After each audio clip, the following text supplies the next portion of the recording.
छत्रपती संभाजीनगर या ठिकाणी लोकसभेचे शिवसेनेचे उमेदवार संदीपान भुमरे आज उमेदवारी अर्ज दाखल करणार आहेत।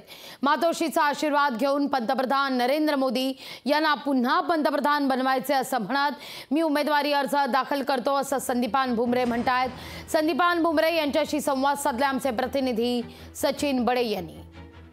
मंत्री संदीपान भुमरे आज आपला उमेदवारी अर्ज दाखल करतायत। छत्रपती संभाजीनगरमध्ये मोठं शक्ती प्रदर्शन केलं जाणार आहे। मुख्यमंत्री आणि उपमुख्यमंत्री दोघे उपस्थित असणार आहेत। आपल्या सोबत स्वतः उमेदवार संदीपान भुमरे आहेत, जाणून घेऊयात काय सांगाल। मुख्यमंत्र्यांच्या उपस्थितीमध्ये तुम्ही आज उमेदवारी अर्ज दाखल करताय, जोरदार शक्ती प्रदर्शन देखील करताय तुम्ही।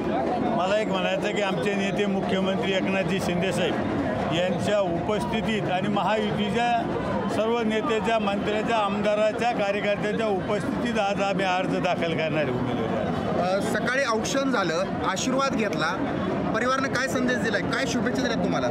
परिवाराचं मला एक सांगायचं आहे, मी मातोश्रीचं आईचं दर्शन घेतलं, माझं औक्षण केलं आणि एकच सांगितलं की नरेंद्र मोदी साहेबाला तिसऱ्यांदा पंतप्रधान करण्यासाठी एक आपला हक्काचा लोकसभेचा खासदार हा छत्रपती संभाजीनगरमधला जास्तीत जास्त मताधिक्याने निवडून द्यावा ही मी परमेश्वराला विनंती केली। मात्र तुमचे प्रतिस्पर्धी जे आहेत ते सुद्धा दंड ठोकतून अंगाला तेल लावून मैदानात उतरलेले आहेत, त्या आखाड्यात उतरलेले आहेत। मला एक सांगायचं, ते बऱ्याच दिवशी उतरलेले, ते काही आज नाही, एक महिन्यापासून उतरलेले, पण त्यांना दिसन 13 तारखेला कौल कोणाकडे आणि 4 जूनला जे काही खासदार होणार आहे ह्या किती मताधिक्याने येतो हे त्यांना 4 जूनला दिसणार।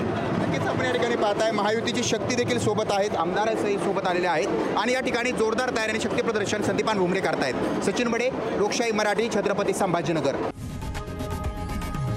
लोकशाही मराठी, ऐका, पहा, जागरूक रहा।